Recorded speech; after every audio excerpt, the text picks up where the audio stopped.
वाद संग्रह की एक महत्वपूर्ण बात रेसामिया रिवाद के संबंध में आज हम चर्चा करने जा रहे हैं। राजस्थानी संस्कृति, राजस्थानी इतिहास वीरता का इतिहास रहा है। यहाँ वीर केवल युद्धवीर ही नहीं हुए, अर्थात युद्धवीर वे जिन्होंने युद्ध में अपनी वीरता का प्रदर्शन किया, वे वीर तो हुए ही हैं और उनका अपना एक विशिष्ट इतिहास और साहित्य और संस्कृति में अपना महत्वपूर्ण स्थान है।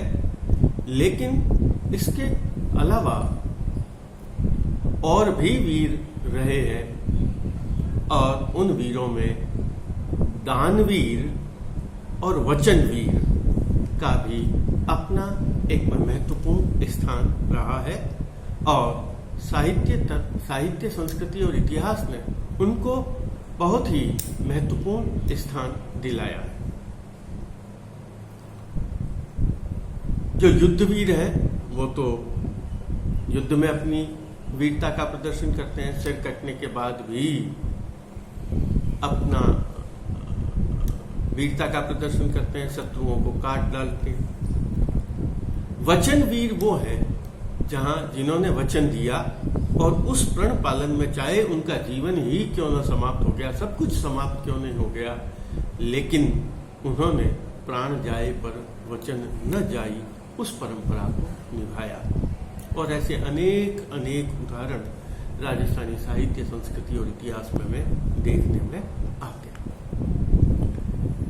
इसके अलावा एक और वीरों की परंपरा रही और वह वीरों की परंपरा थी दानवीरों की परंपरा।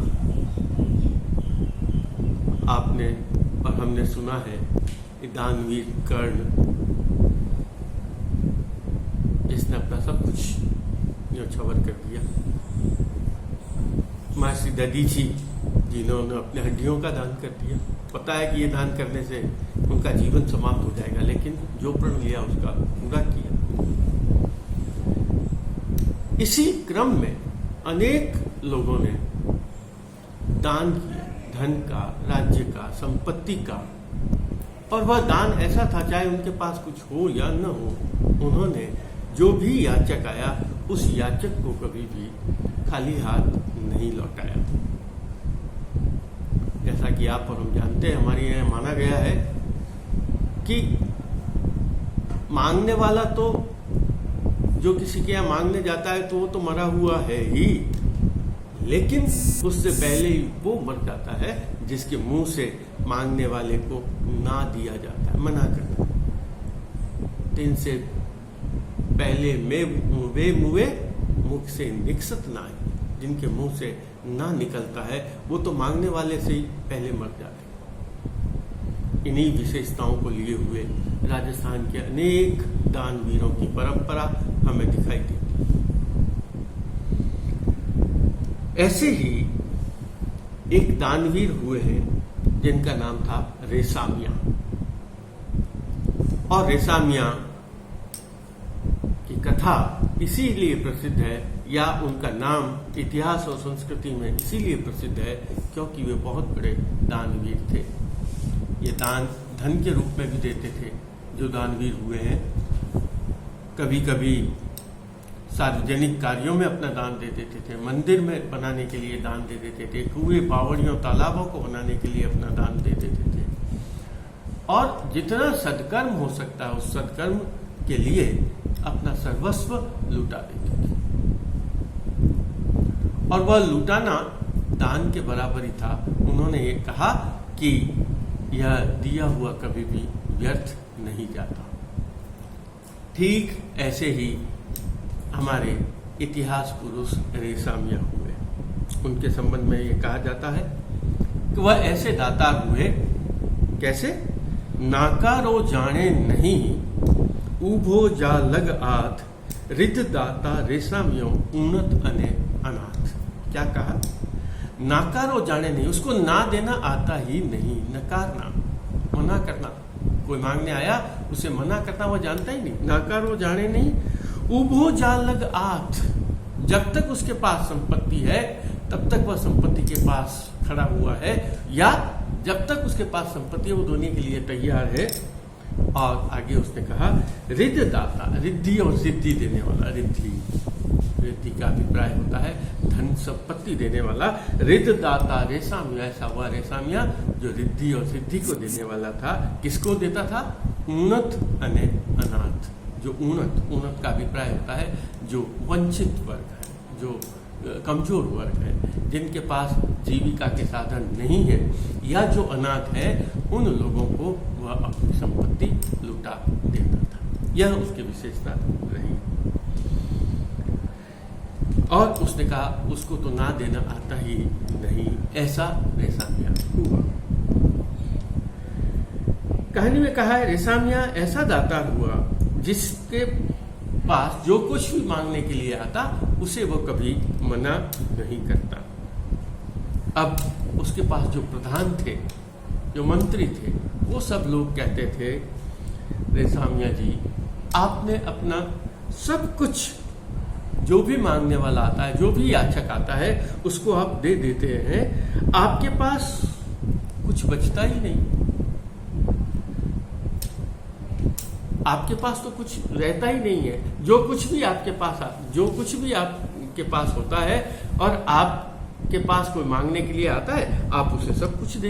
इसके अतिरिक्त देखो आपके भाई लोग जो हैं वो कितना समृद्धिशाली है।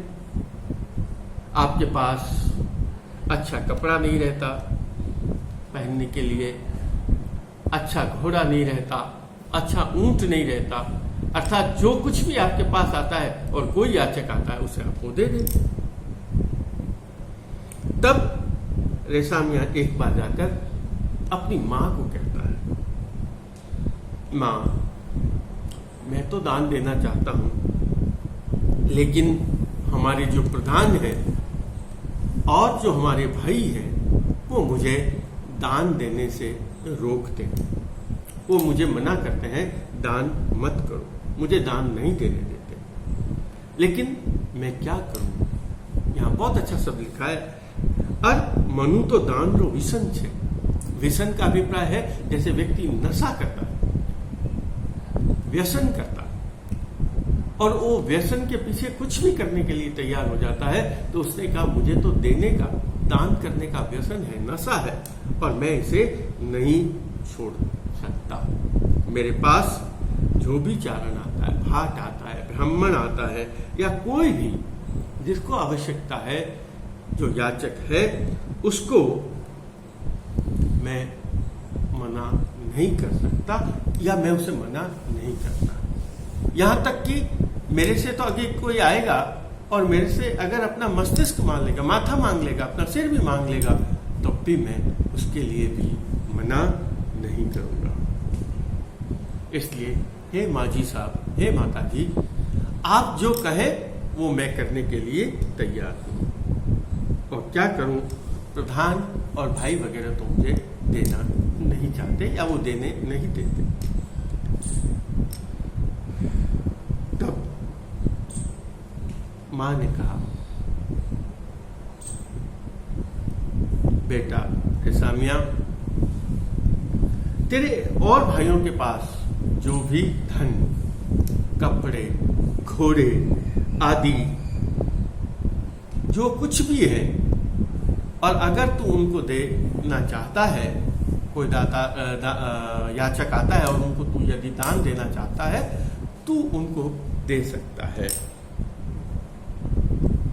अब जब मां से यह आज्ञा मिल जाती है, तब उसके बड़े भाई जाकर मां से प्रार्थना करते हैं और माता को ये कहते हैं, हे माता, इसने अपना तो सब कुछ दे दिया है, लेकिन हमारे पास जो बचा हुआ था, अब तो आपके कहने के बाद तो उसने वह भी देना प्रारंभ कर दिया है। हम क्या करें? तब माता यह कहती है कि संसार में व्यक्ति वही व्यक्ति जाना जाता है जो कोई किसी को देता है। कि संसार में सबसे मुश्किल जो कार्य है वह कार्य यही है कि हम किसी को देना इस संसार में बहुत मुश्किल होता है। ऐसा संसार में बहुत कम लोग हैं जो कि दानी होते हैं। दान देना बहुत मुश्किल होता है। और जो दानी देता है, जो दान नहीं देता उसका नाम भी कोई नहीं जानता, और जो दान देता है उसे बहुत अच्छी तरह से लोग जानते हैं। जो कुछ भी नहीं देता इस संसार में उसको कोई भी नहीं जानता है। देखो, माँ वापस अपने बच्चों को कहती है, आप देखो इतने चारण भात ब्राह्मण वगैरह आते हैं, वो कोई भी आकर आपके बारे में नहीं पूछता, आप लोगों के, आप भाइयों के बारे में नहीं पूछता, न वो आप लोगों को जानते हैं। वो जानते हैं तो केवल रेशामिया को जानते हैं। इतना ही नहीं, तुम्हारे जानने की बात नहीं, तुम्हारे जितने बाप दादा, तुम्हारे जितने भी पूर्वज हुए हैं, उन सभी पूर्वजों में से वो किसी को भी नहीं जानते, लेकिन वे सभी रेशामिया को जानते हैं, क्योंकि रेशामिया दानी है, इसलिए रेशामिया को सभी जानते हैं। देखो, रेशामिया को सब लोग जानते हैं, इसका मुख्य कारण यही है क्योंकि रेशामिया दानी है। उसके दान का यह पुण्य है, ये दान का प्रताप है कि लोग सभी उसे जानते हैं।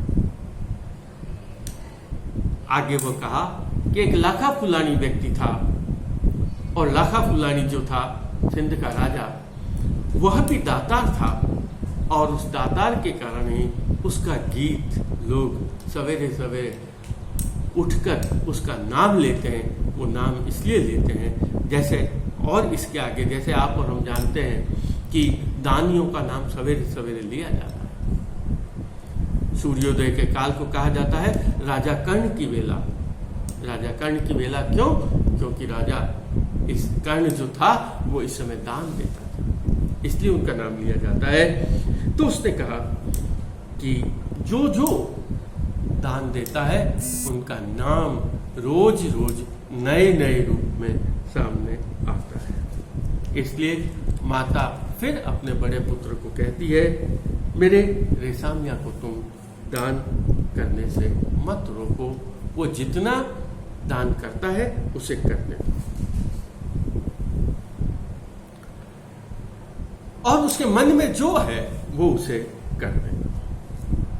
इधर अलग अलग दिशाओं से लोग आते हैं, अलग अलग क्षेत्रों से लोग आते हैं और रेशामिया से दान लेकर जाते हैं।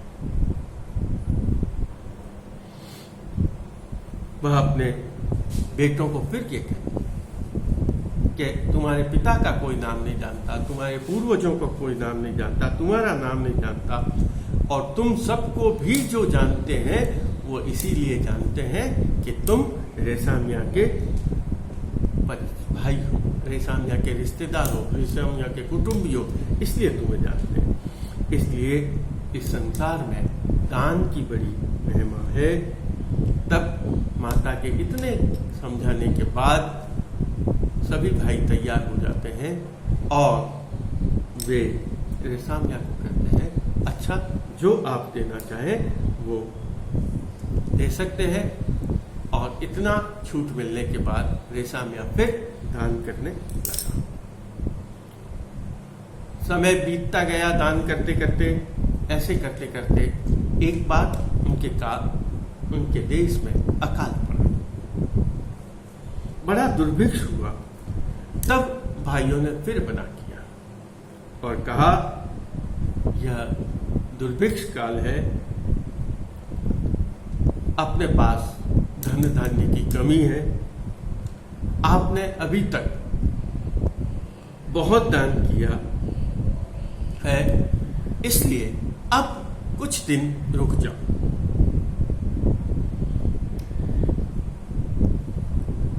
और तुम चिंता मत करो,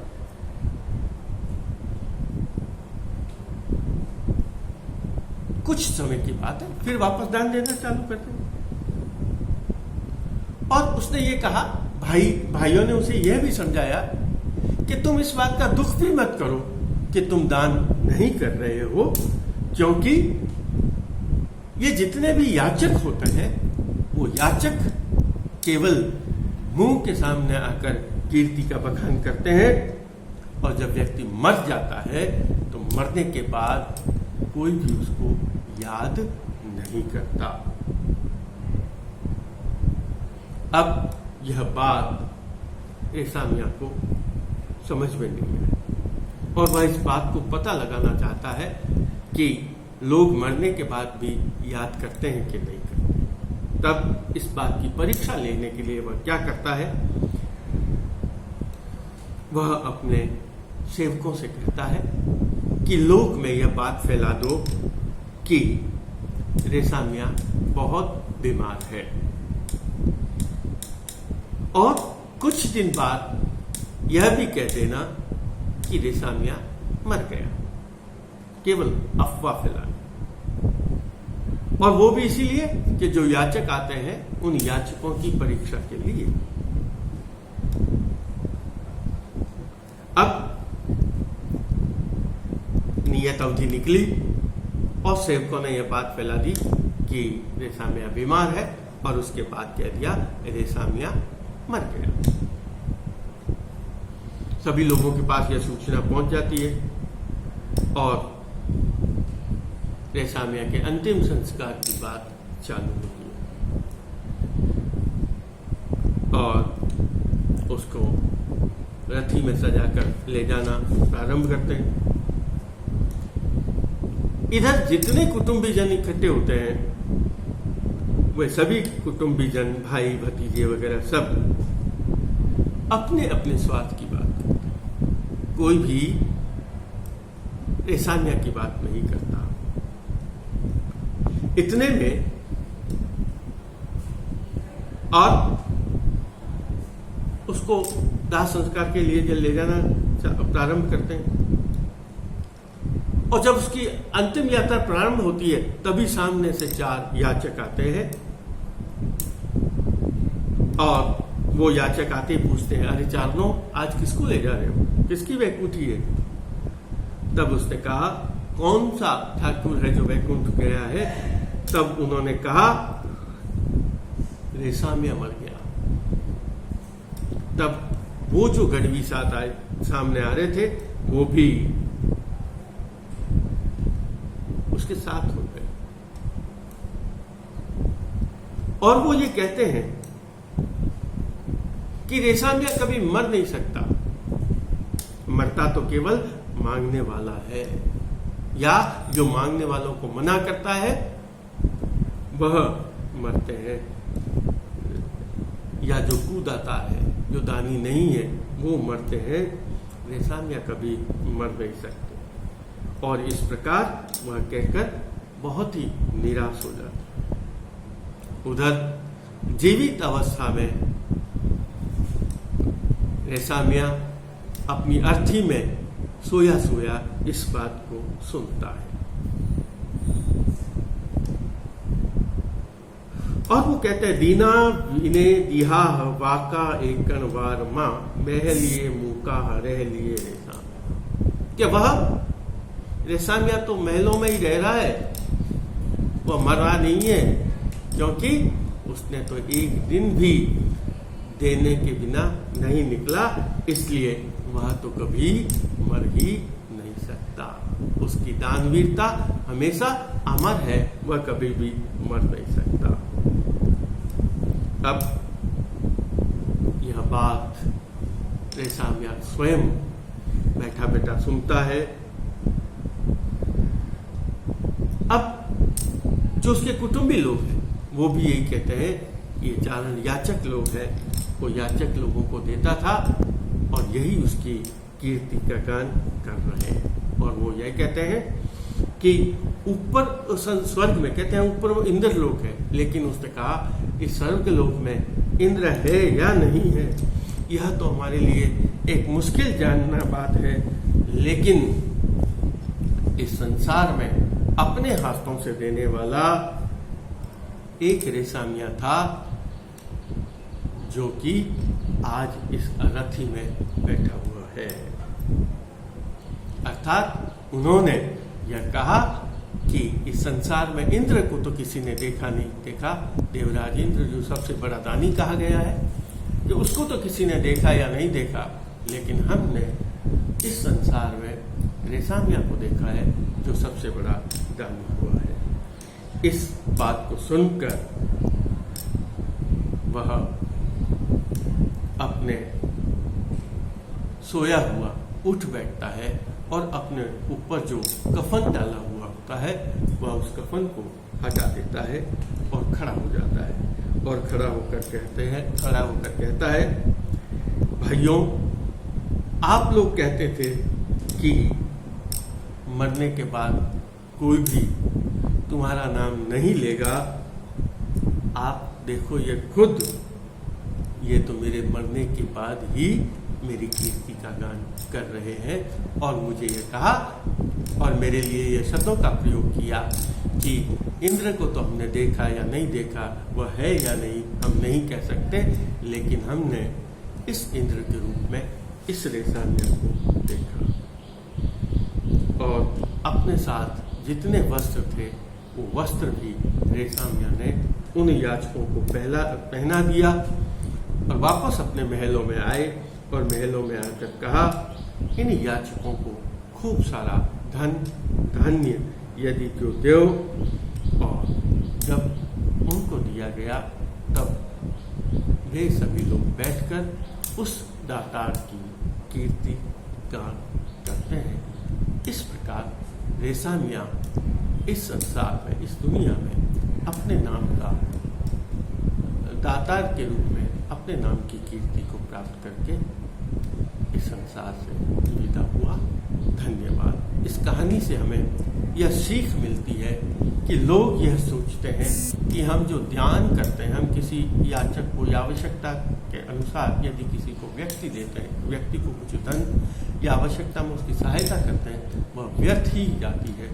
लेकिन यहाँ रेसामिया अपने जीवन चरित्र के माध्यम से यह सिद्ध करना चाहता है कि दिया हुआ दान कभी भी व्यर्थ नहीं जाता।